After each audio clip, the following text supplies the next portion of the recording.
Hello everyone and welcome back. Hey party people. My name's Rose. And I'm Raha. And we've created a bit of a series for you. Yeah.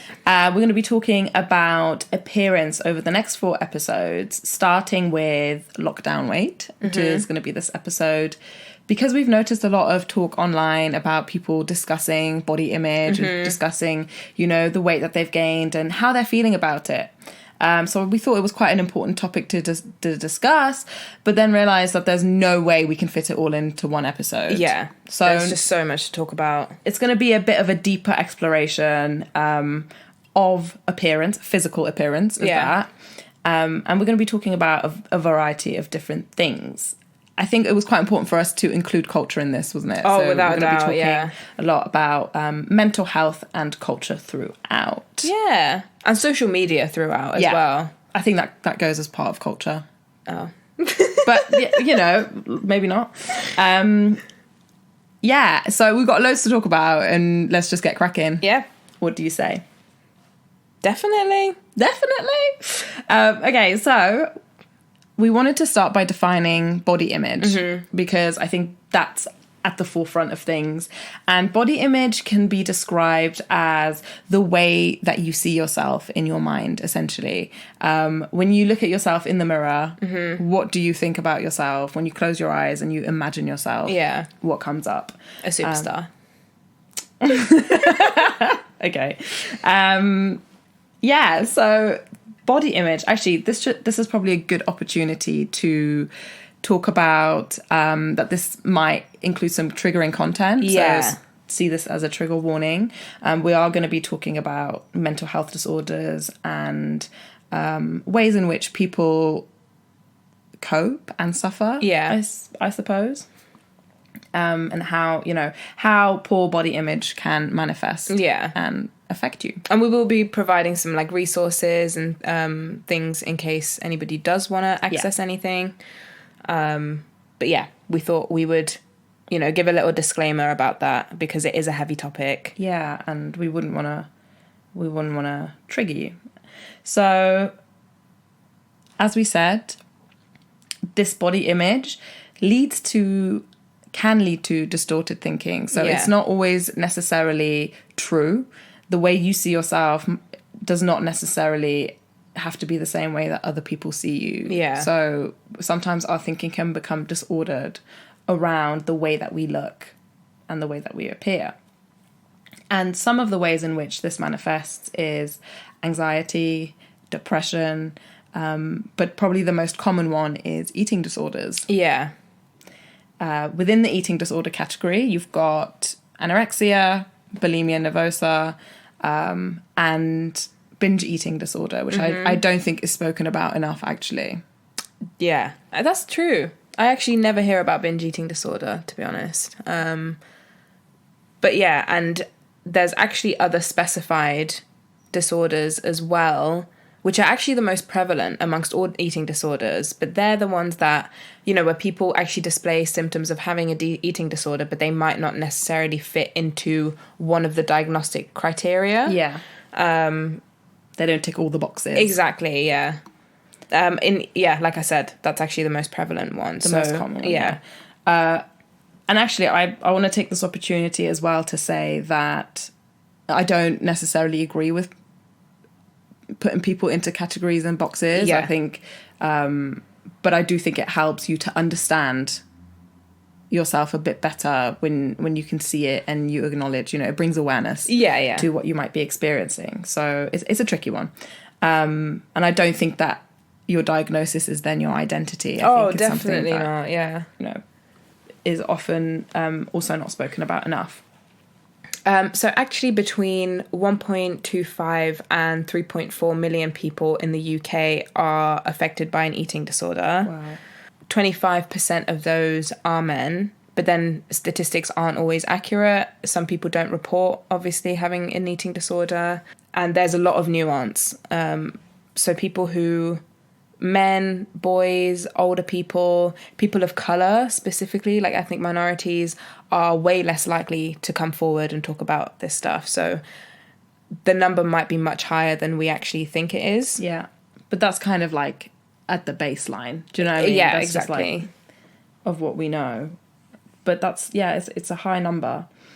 And it's got the highest mortality rate, actually. Yeah, that's, eating disorders. very, very all important the mental to know. health disorders, eating disorders have the highest mortality rate. Mm-hmm.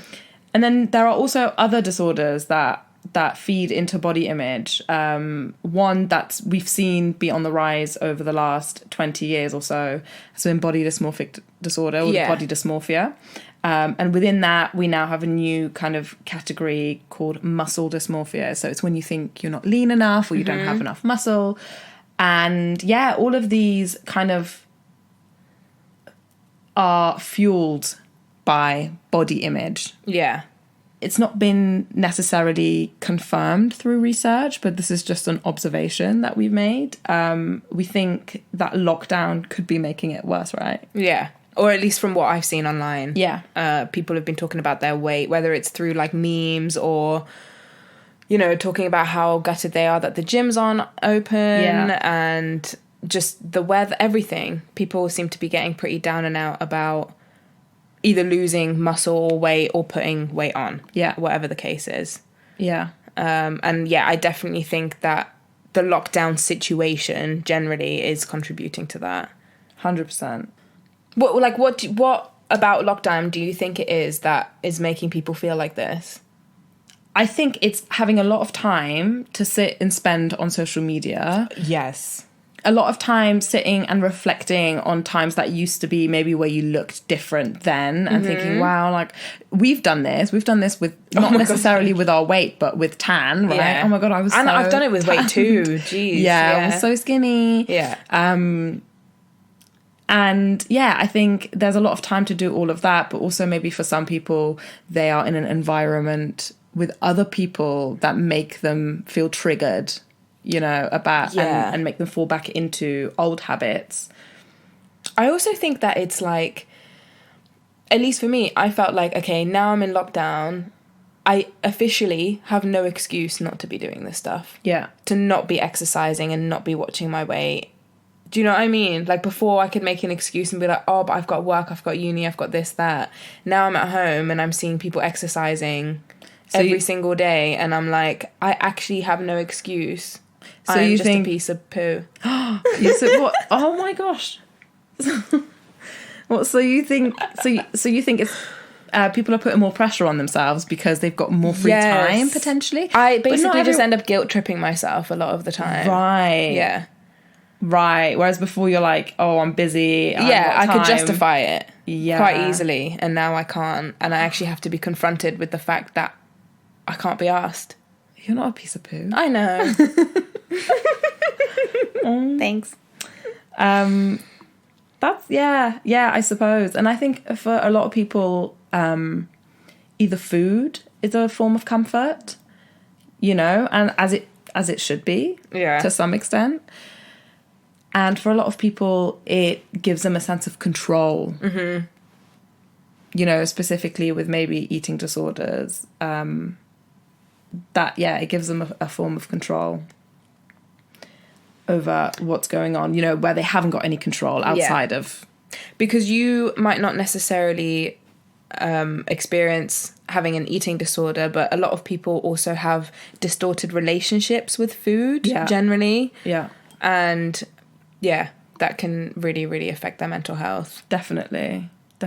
Actually, one of the things that I've really has been really eye-opening for me is being on eating disorder TikTok. I don't know if you've ever seen people just sit and you eat with each other, and it's just so wholesome and wonderful, and I think relatable for a lot of people. And I've seen a lot of that content, so I know that maybe beyond the reports, more is happening, and people are trying to find that community online to help them with their recovery, and also, which is lovely. In the UK, I feel like over Christmas, that's really the period of time where people really indulge with food, and they really go for it and enjoy, and they drink a lot of alcohol. And January is really the time where they're like, okay, I'm doing dry January, or I'm going on a January diet. People are back to work, they're being active, and we're not doing that right now. And I think people are struggling with their Christmas weight as well. Definitely. Yeah, I know I am. Yeah. Oh my God. I'm not struggling with it as per se. Like, this is something I've overcome to some extent. It does come back every now and again. I don't think you ever like fully get over things. But yeah, Christmas weight, man. Whew. It's real. It's really, really real. And on the other hand, I'm like, but let me just enjoy. Like, I get so much joy from food. And food really, I feel like, was one of people's main comforts. Yeah. In that time. Yeah. And still is now. And yeah. And that's okay. Yeah. It's like, you know? eat your cheese. Be happy, God, babe. cut yourself some slack. Get yourself some cheese.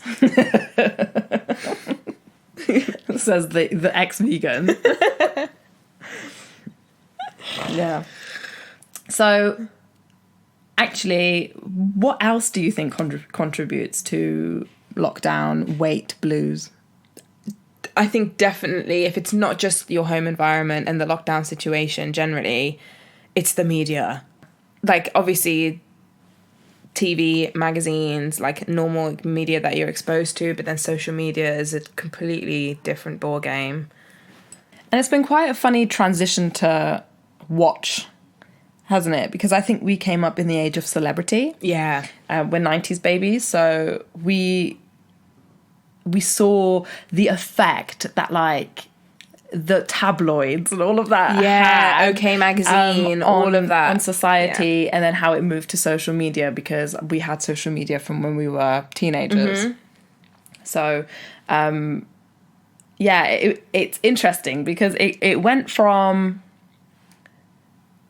being all about being the skinniest. Yes. Size 0. We came up in the era of size 0. So literally size 0. Paris Hilton, Victoria Olsen Beckham, twins, Lindsay Lohan, Nicole Richie, all of that. Yeah. So that was the beauty standard at that time. Yeah. Well, does my bum look big in this was seen as like negative. Yeah. Yeah. And yeah, it was all over the magazines, all the magazines that we used to read as kids. Yeah. It was all over the TVs. And that was when, like, bad press was, like, at an all-time high. Yeah. Where women were, like, completely objectified. Yeah. And it was just an awful time in the media for celebrities then, especially female celebrities. Exactly. And I think it was the time of, like, diet culture. Yes. Oh my God. Before people were speaking out about it, where it was kind of just the norm. We grew up in when a I think about household. diet culture, it just reminds me of high school. Yeah. Like, I can't remember a time when I was at school where I wasn't on a diet. Wow. Some form of diet. Whatever that was.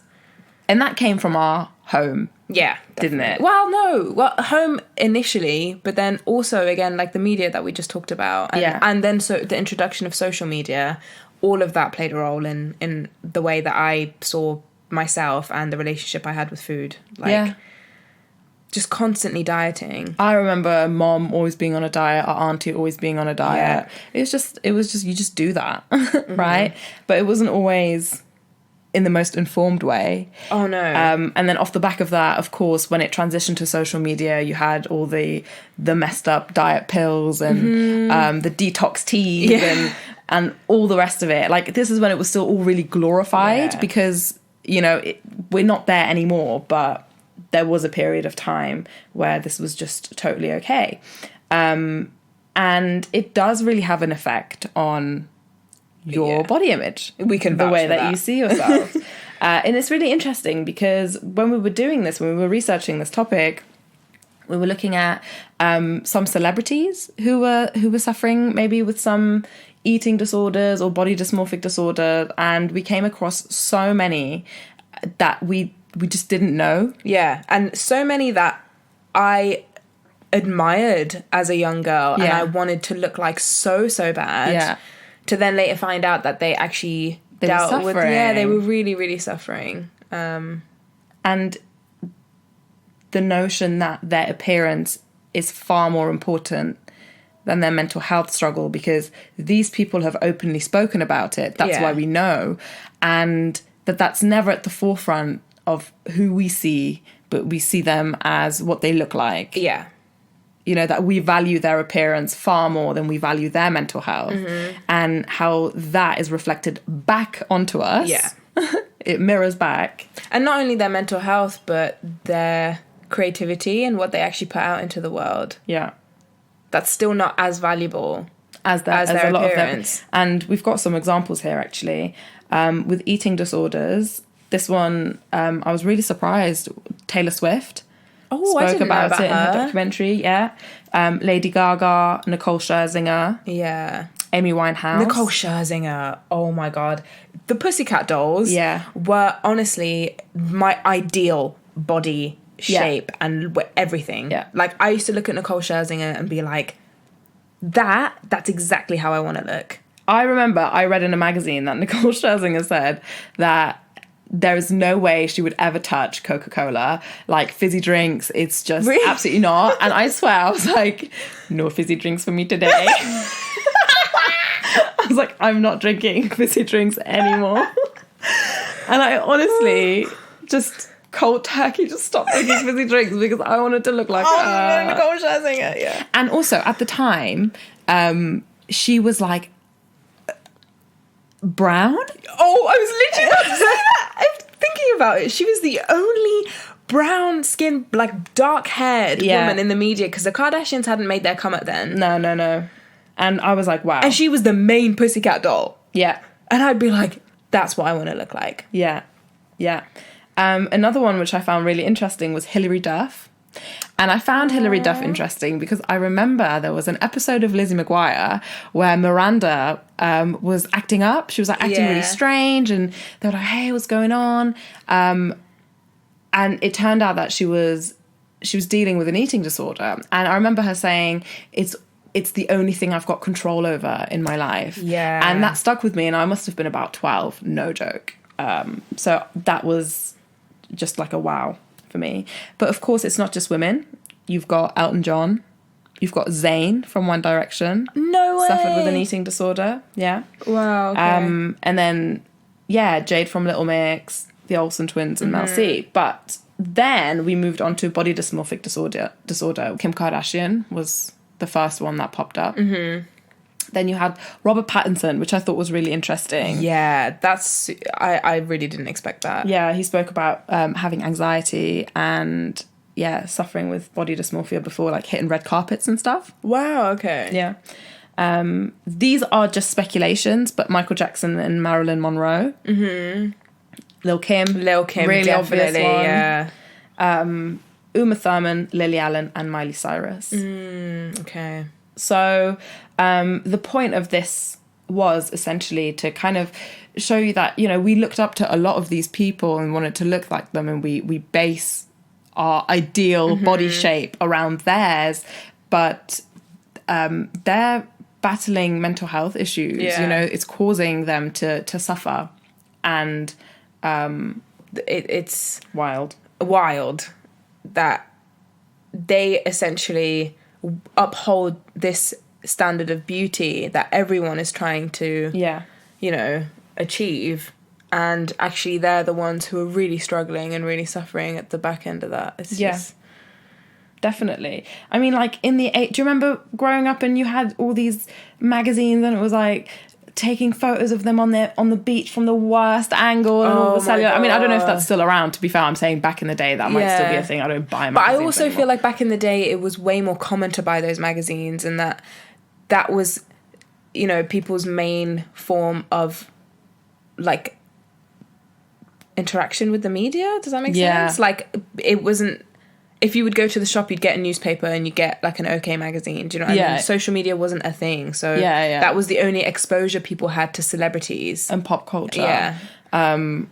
And as millennials, like, we've internalized a lot of what we've read in these magazines and what we've seen. And we think that everyone thinks like that. And everyone views us with this negative lens that, they're just not saying it. Yeah. I think that, and it says it in this magazine. So everyone else must be thinking that about, for example, my wobbly belly. Yeah.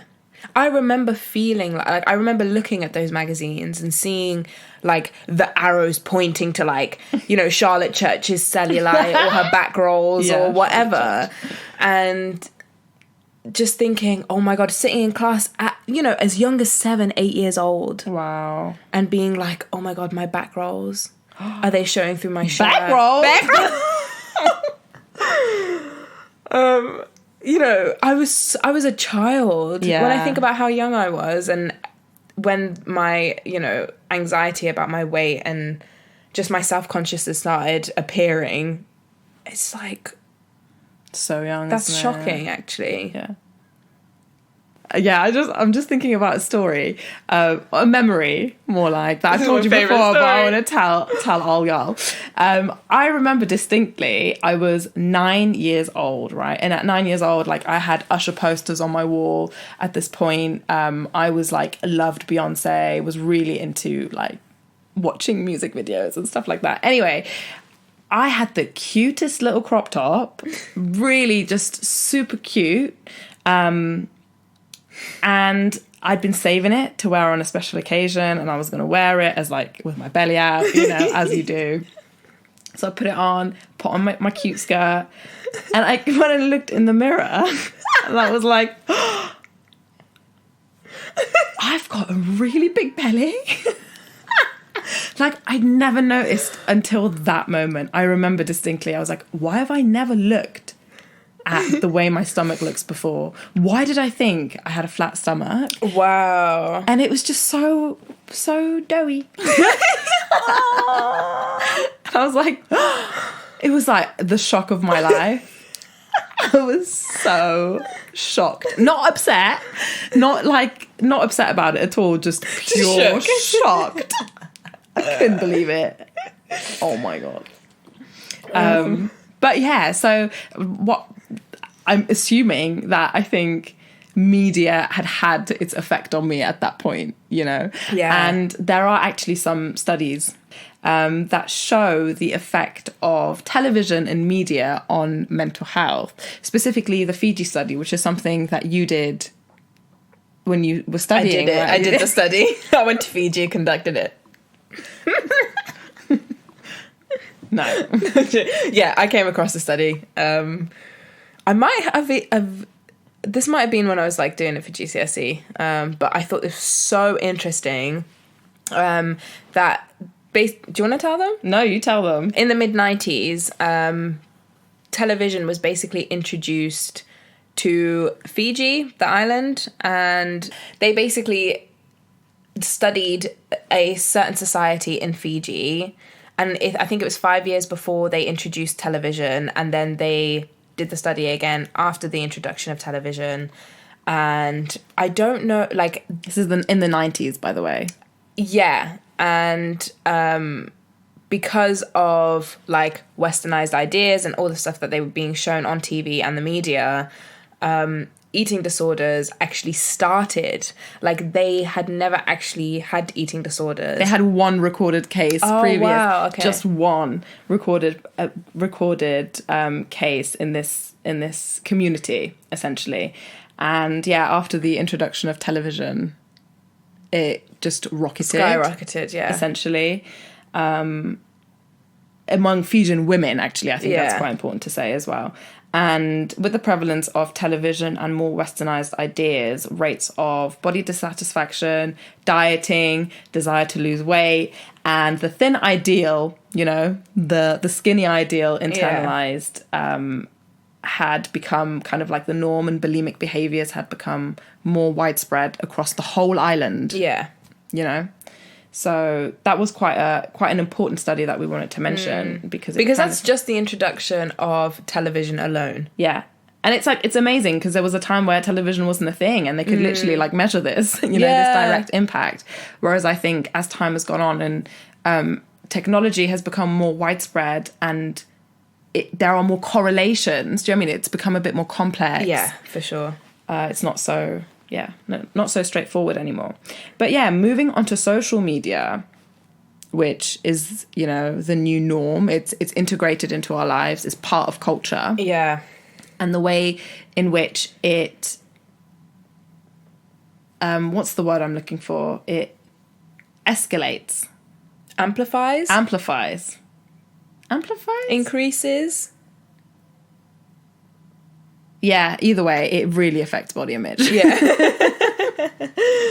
Yes. And I think it's also different with different platforms. Yeah. And let's focus on Instagram. Yeah, because I think Instagram just has this culture of perfectionism that other social media platforms also have, but nowhere near as much. Yeah.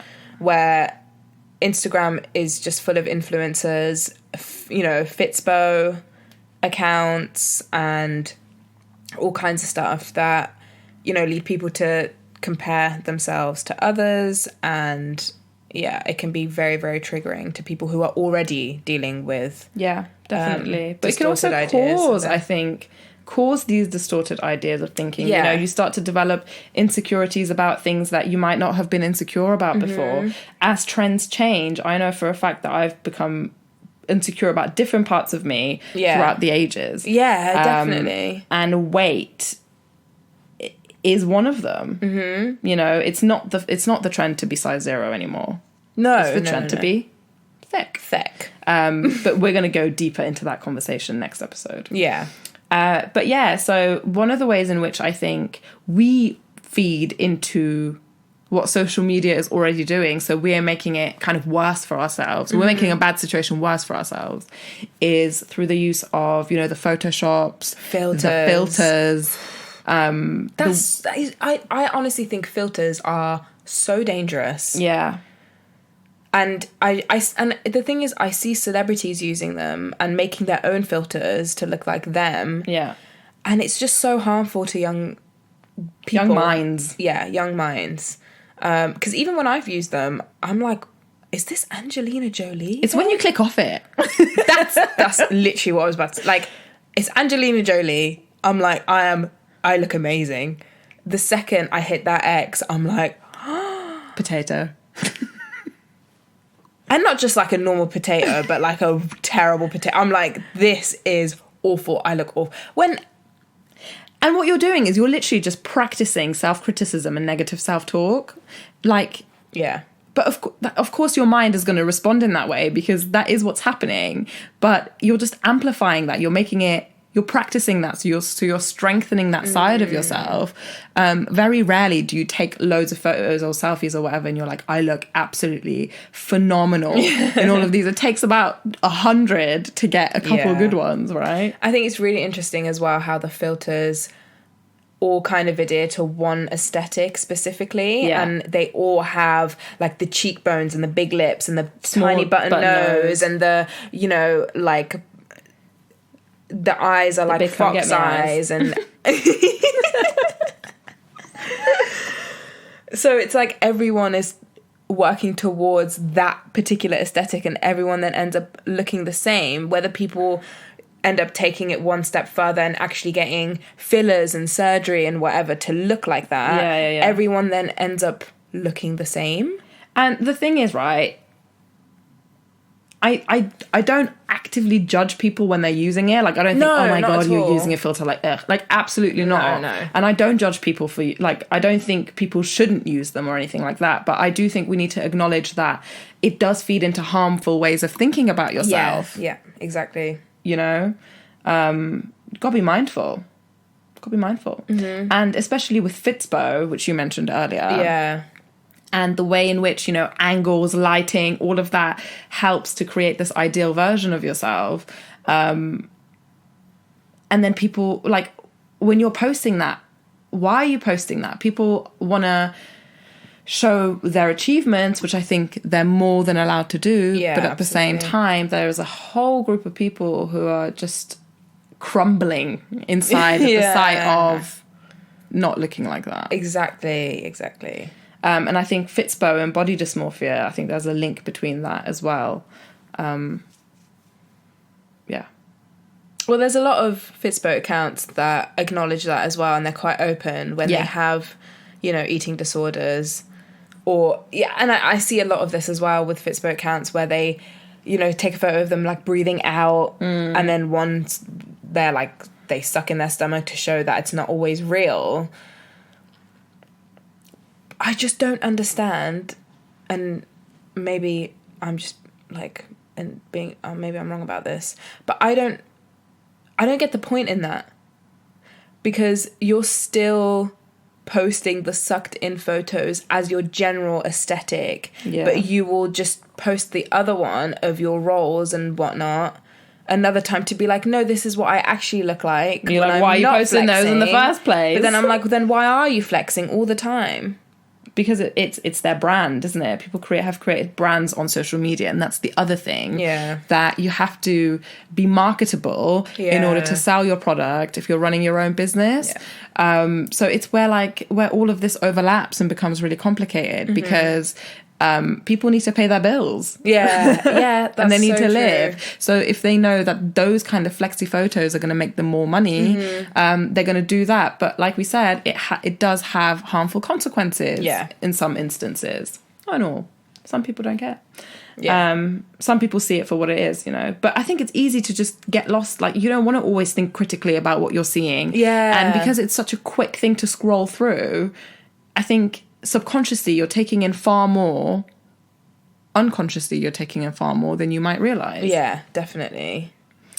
So the question really is, like, how come, even though we've got this awareness, and a lot of us have this awareness, you know, that we're influenced and that our body image is influenced by all these internal factors, how come, even though we've got this awareness, we still fall into the trap? I mean, I can only speak for myself. For me personally, it's old habits. It's the way I used to feel about myself and think about myself in relation to seeing like really aesthetically pleasing bodies, and those thoughts still just pop up every now and again, and you know, I've kind of fall back into the same old pattern that I used to fall into, and I have to just kind of catch myself. That's really what it is for me. And it just takes practice and compassion for myself. But it is hard. Yeah, definitely. Because although I do have this awareness, I still look at, you know, girls with the perkiest bum and think, oh my God. Yeah. What do I need to do to get this? What do you think it is? I think it's that it's like a constant, non-stop continuation of the same messages. So you catch yourself and you have periods where you're like actively being aware of the things that are influencing you or the way that your mind is thinking about certain things. But sometimes you're just too tired to be aware or mindful or conscious. You know, there are periods of time where you do have to just function on autopilot. Like, that's what it's there for. Right? And when you do function on autopilot, you are just responding and reacting to everything that you're consuming, and what we're consuming half of the time is all of this stuff. And people use social media, and especially Instagram, as a form of escapism, or just to distract distract themselves. So it's no wonder that people are on autopilot for the entire time that they're scrolling through these images. And especially because like we haven't got anywhere to go at the moment. I think there is so much, like, a lot of us are just thinking of, you know, when this is all over, what am I going to be doing? And you think, oh my God, like, I don't feel comfortable, like, maybe leaving the house the way that I look. Or I don't feel comfortable integrating myself back into, you know, work culture and social life culture with my eating habits at the moment. You know? So I think there's a lot of anxiety around that as well. Not knowing when things are going to change, and also kind of putting pressure on yourself to manage and overcome one of your coping mechanisms, essentially. And I think the other issue is, and I don't know if this is relevant, but people working towards a summer body and not necessarily, like, it's just appearance focused. No one's actually doing it for their health. But it's so that I can look good in this bikini. And I think that can be really detrimental, because the choices that you're making are only to do with the way you look and not how you actually feel internally. And then there's just a huge disconnect between those things. Let me tell you, a couple of years ago, I was at my skinniest, and it was because I just started becoming, like, being vegetarian. I was really, like, conscious of what I was eating. I was fasting. I was doing all this different kind of stuff. but I felt horrible. Wow. I felt I've never felt so horrid in my life. I was like cranky. I was so reactive all the time. I would snap. I was literally low energy, all of that stuff. It just didn't work for me. And as soon as I started gaining weight again, I could feel myself feeling more fulfilled, like full, like literally full, no joke. And that's not to skinny shame or anything, because I was being, and the reason I put on weight is because I was being skinny shamed by the people around me, which is kind of the other side of, it's body shaming. And it wasn't so much that the fasting and the food and everything that I was reading about wasn't working, it's that I wasn't doing it right. So it was me, you know. But at the same time, the thing that really made me change wasn't the fact that I was cranky or that I was having a difficult time. It was the fact that people were commenting on my appearance. Right, yeah. And on reflection, I could have been so much more graceful with myself. I should have been so much more compassionate to myself, because there were many reasons that I was losing the weight. Yeah. And if I think about the weight that I've gained in this moment, it's kind of a reflection of the comfort that I've needed in a really difficult time. Wow, yeah. That's such a nice way to look at it. I also think during winter, why can't we hibernate? Why can't we just eat loads of food and stay warm? Because I really struggle with the cold, and I learned to kind of re-see myself. That's not a word. But reimagine myself. Oh, okay, yeah. My body image. It wasn't... I really started to look deeper at what the voices were in my head, where does this come from? Where does this thought come from? And we don't always have to overanalyze. We don't always have to analyze our thoughts, but sometimes it just clicks. Yeah. Or something happens and it just clicks. You don't always have to think about it. And I did a lot of work around my body image. I think it takes a lot of unlearning. Yeah. That was really important for me. Like, realizing that the things that I had been conditioned to want and admire, it wasn't doing it for me. Yeah, and ultimately that my health and well-being and me spending time with myself day to day, right, is far more important. Like my relationship with myself is far more important than everyone's perception of me. Yeah, and I think I'm very much behind the body positivity movement. But it's also very easy to just tell someone to look in the mirror and tell themselves that they love themselves. Yeah. And not believe it. Like, people don't believe that. You really have to dig deep and do the work and strip away all of that stuff, I think, to discover the root cause. And sometimes you don't figure out exactly what the root cause of something is, and that's okay too. But you move on, you accept that, and you go from there, I just think acceptance is so important.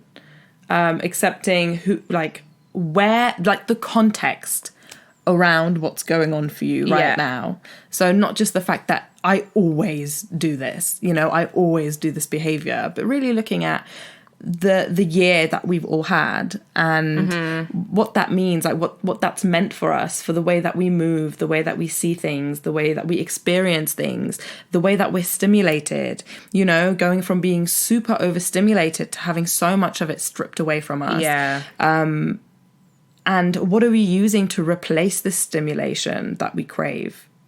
And I think it's also about reevaluating how much value we put on our weight and what that means for us. In a time like this where there's people dying and, the world is in a crisis, does it really matter that you've put on a couple pounds? I don't know. That never helps me. Does it not? No, that never helps me when people are like, oh, just... Okay, it helps me quite a lot. Does it? Yeah. I know it's different for everyone. I think for me, it was literally just... Without, shaming or guilt tripping myself, I mean, of course. I'm not trying to make myself guilty about feeling a certain type of way about my weight, because there are worse things happening in the world, but just shedding light on the things that, are more important. I think what normally happens for me when someone says that to me, like, oh my God, Kim, there's people dying. You know, I always just think, oh my God, I'm such a terrible person for feeling this way when there's so many people dying. Oh, wow, no, okay, that's you know not what I mean? Yeah. But at the same time... Because that's very harmful. Yeah. I think one way in which I rebuilt my relationship with my body through meditation was not just seeing it for the way that it looks from the outside, but actually the way in which it functions. Yeah. Right? So gratitude meditations were always really, really huge on helping me reconnect or reestablish that love for, I don't know, my joints, for example, which give me a hard time, as I mentioned. But they work for me. My wobbly stomach, my doughy stomach that I was talking about earlier, the way that it works hard for me, like it does so much for me all the time. And it actually does amazingly well considering what I put inside it, you know? And some people, again, have a difficult relationship with their stomach because they struggle with IBS or they have other gut or tract issues. And again, that's understandable. Sometimes we kind of have a conflicted relationship with our body because it causes us pain. And we kind of, you know, the bloating and all the physical aspects that come with that. So it was really about finding gratitude, but also actually understanding what my body does. So biology was really, really important. I started looking into like, how does my body actually properly function? You know, started looking into gut health. I find that stuff really helps me as well. Yeah. Like not related to weight, but I remember when I was doing anatomy and I was looking at the brain and learning about stress. And that was like such an eye-opener for me because now every time I think about getting stressed, I know how my brain is actually physically reacting to that. Yeah. So yeah, definitely. Yeah. And, you know, we're the first people to go on Google to see what's wrong with us. And half the time it tells us it's cancer, right? So why don't we get to know ourselves a little bit better and the way that our body reacts, you know, because everyone's different. And we have to understand ourselves. So, love yourself. You're beautiful. And be patient, you know. Have compassion for yourself. Like, this is an incredibly hard time. And, yeah, I think we need to just give ourselves a little bit of a break, to be honest. Absolutely. Absolutely. Be gentle with yourself. Yeah. You know. Take it easy. But yeah, we know that this is like, we're not going to come and sit here and give you advice about something that still affects us because it's something that's continually perpetuated in today's society. Yeah. It's not something that's stopped and we're dealing with it after the fact. It's still continuing on. We just wanted to kind of shed some light and some insight into what we think is contributing and to just let you know, you're not alone. We see you, and hopefully create a conversation that offers some relief around this topic. Yeah. And body shaming is something that we're going to be exploring over the, I think it's like the 3rd or 4th episode. Yeah. But next week, particularly, we want to go into race. Which I'm so excited about. Yeah, we're going to be talking about how trends have changed over the years. Appropriation. We're going to go into appropriation, blackfishing, the fox eye, the bleaching.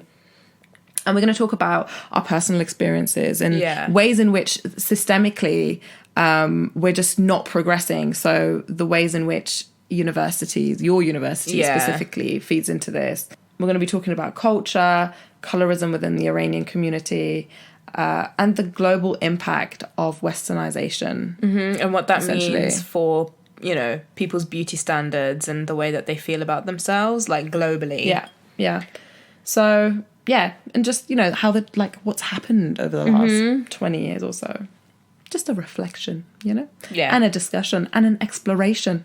And we would love to hear what you have to say, obviously, whether it's in relation to what we've just talked about in regards to lockdown and how it's making you feel, your body image, and all of that good stuff. And obviously next week we'll delve in a bit deeper. So if this is something that you're struggling with at the moment, or you know somebody who is, there's a charity called Beat that the NHS actually use as well. They're really, really great and offer loads and loads of different resources and support services as well. We've got some resources for accessible mental health support in the UK, so inclusive. So if this is something that you are struggling with, head over to our Instagram, which is stillchill.mindfulness. And we're going to be posting up some more specific links in the post of this podcast. So hit us up on there as well. Otherwise, if you've got anything to add, if we missed anything, do let us know. Again, message us, email us, talk to us. Yeah. What's your song of the week? My song of the week is Dunes by Alabama Shakes. Oh, that's a lovely song. It's a really lovely song. What's yours? My song of the week is Soulful by Landesis. Landesis. I hope that I'm saying it right. It's just an instrumental, but it's beautiful. I don't think I've heard it. It got me through my dissertation. And I came across it when I was doing my yoga the other day, and I've just been rinsing it. It's just a wonderful, wonderful song.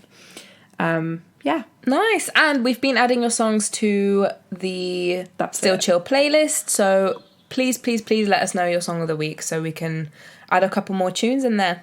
Yes. Thank you. Have a lovely week. Bye. See you next Friday.